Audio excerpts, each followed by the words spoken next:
사도신경으로 우리 믿음을 함께 고백하심으로 9월 10일 화요일 새벽 예배를 하나님 앞에 드리겠습니다.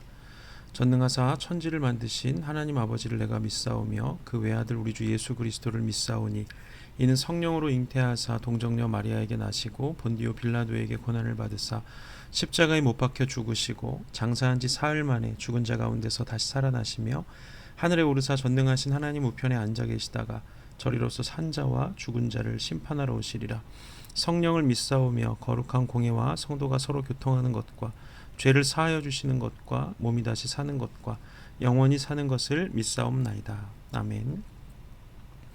오늘 우리에게 주신 하나님의 말씀은 시편 42편 6절에서 11절까지의 말씀입니다. 시편 42편 6절에서 11절입니다. 내 하나님이여, 내 영혼이 내 속에서 낙심이 되므로 내가 요단 땅과 헤르몬과 미살산에서 주를 기억하나이다. 주의 폭포 소리에 깊은 바다가 서로 부르며 주의 모든 파도와 물결이 나를 휩쓸었나이다. 낮에는 여호와께서 그의 인자하심을 베푸시고 밤에는 그의 찬송이 내게 있어 생명의 하나님께 기도하리로다. 내 반석이신 하나님께 말하기를 어찌하여 나를 잊으셨나이까. 내가 어찌하여 원수의 압제로 말미암아 슬프게 다니나이까 하리로다. 내 뼈를 찌르는 칼같이 내 대적이 나를 비방하여 늘 내게 말하기를 내 하나님이 어디 있느냐 하도다. 내 영혼아, 내가 어찌하여 낙심하며 어찌하여 내 속에서 불안해하는가. 너는 하나님께 소망을 두라. 나는 그가 나타나 도우심으로 말미암아 내 하나님을 여전히 찬송하리로다. 아멘.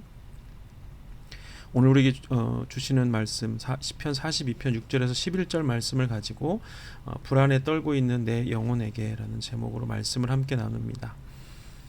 우리가 하루하루 살아가다 보면 우리의 마음이 불안해질 때도 있고 또 우리가 마음이 불안해질 수밖에 없는 상황과 또 환경을 만날 때가 많죠. 그런 상황을 만나게 됐을 때 우리는 어떻게 대처해야 되는지 오늘 이 시편 42편이 우리에게 가르쳐 줍니다. 믿음이 있는 사람들이라고 해도 성경에 보면 이렇게 불안에 떨고 또 초조해하는 그런 경우를 볼 수가 있죠. 엘리야 같은 경우에도 갈멜산에서 850명이나 되는 바알과 아세라의 선지자들과 이렇게 기도로 싸우고 또 그들의 850명의 목을 다 쳐서 우상 숭배하는 자들을 그 땅에서 끊었음에도 불구하고 이세벨이라고 하는 왕비가 엘리야를 죽이겠다고 그런 이야기를 듣자 엘리야가 불안에 떨면서 두려움에 사로잡혀서 광야로 도망을 치는 그런 일을 우리가 보게 됩니다. 또한 모세도 이스라엘 백성들을 이끌어서 엄청난 기적을 일으키고 하나님을 얼굴과 얼굴로 대하여 본 사람이었는데 이스라엘 백성들이 계속해서 하나님을 원망하고 불평하니까 하나님께 내가 이 사람들을 낳았습니까? 하면서 하나님께 탄식하는 모습을 보죠. 특히나 우리가 살고 있는 이 시대는 물질적으로 풍요를 누리고는 있지만 그에 비해서 마음과 영혼이 더 피폐해지는 그런 시대를 살아가고 있습니다. 사람들이 물질적으로 어렵거나 또 가난해서 먹을 것이 없으면 그 먹을 것을 위해서 애를 쓰고 힘을 쓰다 보면 일하고 또 땀을 흘리는 가운데 뭐 인생의 의미 이런 것을 생각할 틈도 없이 바쁘게 살아야 되고 또 낮에는 땀 흘려 일하고 밤에는 그 힘 곤해서 또 잠을 들게 되고 그런 삶을 살게 되면 오히려 이 마음에 여유가 없지만 그만큼 또 인생의 이런 허무함이나 피폐함 이런 것들을 느낄 겨를이 없죠. 그런데 물질적으로 풍요를 누리다 보면 이 물질적인 풍요를 아무리 누려도 사람에게는 만족이 없는 법인데 물질을 풍요하고 그러다 보니까 마음과 또 영혼이 공허해지게 되고 그러면 사람들이 자꾸만 이 인생의 의미에 대해서 고민하게 되고 그래서 우울하고 두려워하고 낙심하고 절망하고 또 비교의식 같은 것들을 가지면서 불안과 또 초조함에 떠는 그런 인생을 이 현대인들이 살아가고 있습니다. 그래서 어제에 이어서 살펴보는 이 고라 자손이 쓴 시편 42편의 말씀에서 누가 이 시편을 정확하게 쓴지는 알 수 없지만 고라 자손 중에 한 사람인 어떤 그 사람이 어떤 이유에서인지 불안과 낙심에 빠져 있는 상황에 하나님 앞에 기도와 탄식을 가지고 나오고 있죠. 6절 말씀에 보면 지금 자신의 상태가 어떤 상태인가에 대해서 이 6절 말씀 또 7절 말씀에서 이렇게 기록합니다. 내 하나님이여 내 영혼이 내 속에서 낙심이 되므로 내가 요단 땅과 헤르몬과 미살산에서 주를 기억하나이다. 주의 폭포 소리에 깊은 바다가 서로 부르며 주의 모든 파도와 물결이 나를 휩쓸었나이다. 이 헤르몬산과 미살산이라고 하는 그런 표현이 등장을 하게 되는데 이 헤르몬산, 헐몬산이라고도 부르는 이 헤르몬산은 이스라엘 땅의 최북단에 있는 땅이죠. 거기는 만년설이 있어서 항상 눈이 덮여 있고 요단강의 발원지가 되는 그런 땅입니다. 그 미살산이라고 하는 것은 이 히브리어의 미살이라는 뜻은 매우 작다 이런 뜻인데 아마도 헤르몬산의 가장 작은 봉우리 중에 어떤 거의 무명의 이름도 없는 그런 작은 그런 봉우리를 의미하는 것으로 보입니다. 이 미살이라는 뜻이 미살산이라는 곳이 이 성경에서는 이 구절에만 딱 한 번 나오게 되는데 이 헤르몬산이라고 표현된 이유는 이스라엘의 변방 그러니까 이 이스라엘의 중심인 성전이 있는 예루살렘의 시온산과 가장 먼 곳을 표현할 때 이 헤르몬산이라고 표현하죠.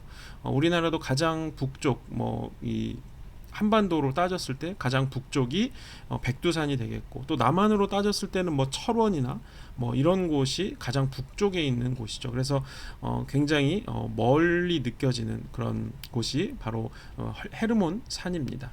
그 먼 곳의 헤르몬 산에 또 미살산이라고 하는 곳은 가장 작고 보잘것없는 정말 알려지지 않은 그런 변방에 의미 없고 가치 없고 작고 보잘것없는 그런 곳을 말하는데 지금 자기의 영혼이 그 예루살렘 성전 그 시온산에 있는 예루살렘과 그렇게 멀리 있다는 것 하나님과 자기가 지금 이렇게 멀리 떨어져 있다는 것을 시적으로 표현한 것이죠. 그래서 그 저자가 겪고 있는 그 하나님과의 그 영혼의 간격 9절과 10절에 보면 이렇게 기록합니다. 내 반석이신 하나님께 말하기를 어찌하여 나를 잊으셨나이까 내가 어찌하여 원수의 압제로 말미암아 슬프게 다니나이까 하리로다. 내 뼈를 찌르는 칼같이 내 대적이 나를 비방하여 늘 내게 말하기를 내 하나님이 어디 있느냐 하도다.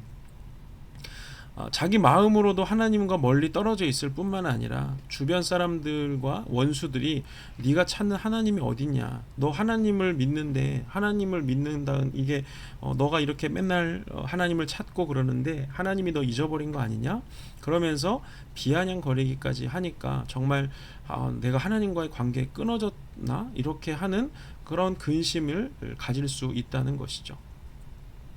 우리에게도 이 고라 자손 중에 어떤 사람이 쓴 이 시인이 겪었던 그런 상황들을 마음에 겪는 일들이 종종 찾아옵니다.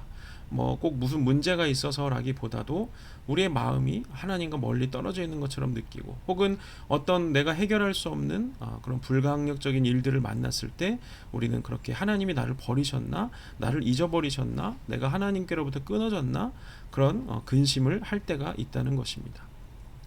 이사야 선지자도 이렇게 고백한 적이 있습니다. 이사야 45장 15절에 보면 구원자 이스라엘의 하나님이여 진실로 주는 스스로 숨어 계시는 하나님이시니이다, 이렇게 고백합니다. 이사야 선지자가 하나님을 숨어 계시는 하나님이라고 표현을 하죠. 참 재밌는 표현입니다. 하나님은 우리에게 자기를 나타내시기를 분명히 원하시는 분인데 왜 이사야는 숨어 계시다, 하나님이 숨어 계시다고 말하는지 의아할 수 있죠. 그러나 이사야의 이런 표현은 우리가 하나님을 만나기 위해서는 간절히 하나님을 찾아야 한다는 그런 표현의 이런 좀 다른 방법의 표현이라고 할 수 있습니다. 잠언에 보면 우리가 잘 아는 말씀이죠. 나를 사랑하는 자들이 나의 사랑을 입으며 나를 간절히 찾는 자가 나를 만날 것이다, 이렇게 말씀합니다. 나를 간절히 찾는 자, 간절히 찾는다는 것은 우리가 마치 무슨 결혼한 사람이 결혼 반지를 잊어버렸을 때 그 결혼 반지를 꼭 찾아야 하는 것처럼 정말 찾는 것, 그리고 성경의 비유로 따진다면 10드라크마를 잃어버린 사람이 그걸 찾기 위해서 온 집안을 다 뒤집는 것처럼, 또 탕자를 잃어버린 아버지가 그 아들을 기다리는 것처럼 그렇게 간절히 찾을 때 하나님이 만나 주신다는 것입니다. 아니, 왜 그토록 하나님이 우리와 함께하고 싶어 하시는데 왜 우리가 그렇게 하나님을 찾아야 우리를 만나 주신다고 말씀을 하실까요? 그것은 하나님은 자기를 우리에게 나타내고 싶어 하시는 분이시지만 인격적인 분이시기 때문에 그렇습니다. 인격적인 분이시라는 것은 우리가 하나님을 환영하고 우리가 하나님을 기대하고 우리가 하나님을 찾을 때 우리에게 오시는 분이시라는 것이죠. 우리를 강제적으로 우리에게 찾아오시지 않고 우리가 거절하는데 우리를 방문하시거나 그러지 않습니다. 가끔 요즘에 연예인들 중에 이렇게 신내림을 받은 사람들이 많다는 그런 얘기들을 뉴스로 그런 것들을 보게 되는데, 신내림을 받을 때 보면 그 귀신은 인격적인 존재가 아니기 때문에 그 신을 받고자 하는 사람들이 원치 않는데, 거절하는데, 싫은데 막 강제로 그 사람에게 내리죠. 그래서 너 나를 받아들이지 않으면 네 자식을 죽이겠다, 너를 죽이겠다, 막 이렇게 협박을 하면서 신을 받게 하는 것이죠. 그렇기 때문에 하나님은 우리를 찾아오실 때 절대 그런 식으로 찾아오시지 않고 인격적으로 우리가 주님을 기다리고 환영하고 찾을 때 우리를 만나 주시는 분이시라는 것입니다. 그래서 우리가 겪게 되는 절망적인 상황이나 오늘 시인이 말하고 있는 이 18절에서 캄캄한 밤 같은 그런 현실을 우리로 하여금 그런 현실이 우리로 하여금 하나님을 찾게 하는 그런 이 매개체가 되고 하나님의 계획이라는 것을 알아야 한다는 것입니다. 8절 말씀에 보면 이렇게 고백하죠.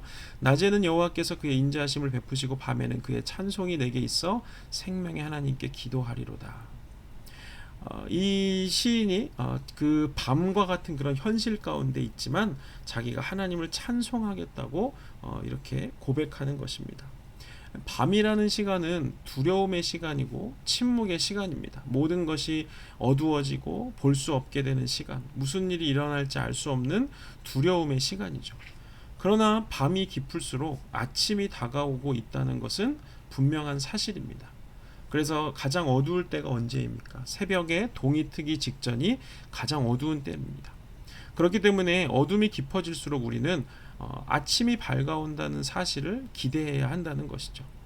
다시 말하면 고난과 고통이 깊을수록 하나님께서 행하실 새로운 삶의 역사가 가까워 온다는 것을 인식해야 한다는 것입니다. 그래서 그가 자기가 처한 그 절망적인 현실, 하나님과 멀리 떨어져 있는 것 같은 그 예루살렘 성전에서 가장 먼 헐몬산의 한 작은 산봉우리에 자기가 이렇게 던져져 있는 것 같은 현실, 그리고 주변 사람들도 하나님과 너 하나님이 너를 버린 거 아니냐, 네가 그렇게 열심히 하나님을 섬기는데 너 하나님이 계시다면 너한테 이렇게 할 수가 있느냐, 이런 이야기들, 그 비아냥거림을 받고 있는 현실, 그 어둡고 캄캄한 하나님이 숨어 계시는 것 같은 그런 상황의 현실이 있지만 거기에 주목하지 않고 오히려 하나님을 바라보면서 하나님께 기도하고 하나님을 찬송하면서 하나님의 뜻을 발견하고자 하고 있다는 것이죠. 깊은 밤 아무도 없는 것 같은 그런 상황은 오히려 우리가 아무것도 기대할 수 없이 오직 하나님과 1대1로만 만날 수 있는 시간입니다. 바울과 실라가 빌립보에서 복음을 전하다가 깊은 감옥 가운데 갇히죠. 그러나 그들은 그 빛도 없는 깊은 감옥에 밤이 새도록 기도하며 찬양했고, 그럴 때 하나님께서 그들의 찬양과 기도 소리를 들으시고 옥문을 여셨던 것을 우리는 알고 있습니다. 깊은 밤에 드리는 그 기도와 찬송은 하나님의 능력, 그리고 그리스도의 놀라운 은총, 하나님의 역사, 하나님의 사랑을 우리에게 경험하게 하게끔 하는 하나님과 중요한 통로와 매개체가 된다는 사실을 우리는 기억해야 합니다. 그래서 오늘 시편 42편에 이 11절밖에 되지 않는 짧은 탄식의 시지만 이 고라의 자손인 어떤 그 한 사람이 이 11절에서 두 번이나 5절과 11절에 똑같이 이렇게 고백하죠. 내 영혼아, 내가 어찌하여 낙심하며 어찌하여 내 속에서 불안해하는가. 너는 하나님께 소망을 두라. 나는 그가 나타나 도우심으로 말미암아 내 하나님을 여전히 찬송하리로다. 이렇게 고백합니다. 낙심과 불안이 찾아오는 그 깊은 밤과 같은 현실 앞에서 떨고 있는 우리 자신을 향해서 우리는 하나님께 소망을 두라. 내 영혼아, 하나님께 소망을 두라. 이렇게 선포해야 합니다. 우리의 생각과 우리의 마음은 우리를 하나님의 나라로 인도할 수도 있고 또 저 음부로 우리를 인도해 갈 수도 있습니다. 그래서 잠언에 무릇 지킬 만한 것 중에 너의 마음을 지켜라 이렇게 말씀하시고, 또 다른 잠언에 보면 그 사람의 생각이 어떠하면 그 사람도 어떠한 사람이 된다, 이런 말씀도 있습니다. 그것은 우리의 마음과 생각이 하나님이 역사하시는 통로라는 것이죠. 그래서 우리가 마음과 생각을 붙잡고 내 영혼을 향해서 선포하는 것입니다. 내 영혼아, 지금 어두운 깊은 밤과 같은 현실에 주목하지 말고 하나님께 소망을 두라고 우리가 내 영혼을 향해서 선포하는 것이죠. 그래서 지금은 숨어 계신 것 같지만 하나님은 결코 숨어 계시는 것이 아니라 우리가 정말 전심을 다해서 하나님을 찾기를 기다리시고, 그렇게 우리가 정말 하나님을 원할 때, 하나님을 간절히 찾을 때, 하나님의 도우심을 구할 때 하나님은 인격적으로 우리에게 나타나셔서 하나님을 환영하는 그 마음에, 그 영혼에 찾아가 주시고 만나 주신다는 것입니다. 우리의 상황과 또 우리가 불안에 떨고 있는 그런 우리의 영혼을 향해서 우리도 내 영혼아, 하나님께 소망을 두라 이렇게 담대하게 선포할 수 있기를 축복합니다. 또 우리 교회에 기도해야 할 그런 여러 가지 일들이 여러분도 아는 여러 가지 일들이 있지 않아요. 그런 또 지체들을 향해서도 또 우리가 하나님께 중보하면서 기도하고, 또 그런 상황 가운데 있는 지체들은 더욱 하나님을 의지하면서 내 영혼아, 하나님께 소망을 두라 이렇게 선포하는 우리 부으시는 교회 성도들이 되시기를 주님의 이름으로 축복합니다. 기도하겠습니다. 사랑의 주님 은혜를 감사합니다. 우리가 하루하루 살아가다 보면 우리의 절망적인 상황과 또 주변 사람들의 우리를 향한 비난과 또 하나님을 향한 그런 비난들을 많이 들을 때가 있습니다. 그럴 때마다 우리의 마음이 떨리고 불안하고 초조하고 두려움에 사로잡힙니다.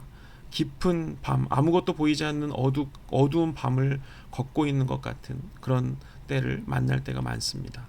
그러나 밤이 깊을수록 아침이 찾아온다는 것을 우리가 기억하게 하시고, 또 우리가 그 깊은 밤에 아무도 의지할 수 없는 그런 곳에서 우리가 의지할 분이 오직 하나님 한 분뿐임을 우리가 기억하여서 정말 우리를 만나시기를 원하시고 우리를 찾으시는 하나님, 그러나 숨어 계시는 것 같은 하나님을 우리가 간절히 찾고 기대하며 하나님을 부를 때 하나님이 우리를 만나시는 놀라운 은혜의 역사를 우리가 경험하게 하여 주시옵소서. 그래서 불안에 떨고 있는 내 영혼을 향해서 내 영혼아 하나님께 소망을 두라 하고 선포하고 또 명령하는 우리들 될 수 있도록 역사하여 주시옵소서.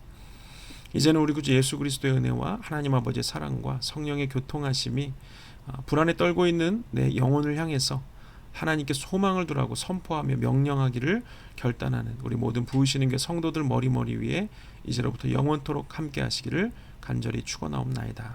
아멘. 네, 저는 오늘 내일까지 여기 장봉도에서 집회 찬양 인도를 섬기고 찬양을 섬기고 돌아갑니다. 위에서 계속 기도해 주시고 또 우리 교회 지체들을 기도가 필요한 지체들 있죠. 하나님의 치유가 필요하고 기도가 필요한 성도들을 향해서도 중보해 주시고 또 그런 고난과 어려움과 깊은 밤에 있는 분들은 우리 영혼을 향해서 오늘도 믿음으로 선포하며 승리하는 하루를 사시길 바랍니다. 내일 새벽에 또 뵙겠습니다. 감사합니다.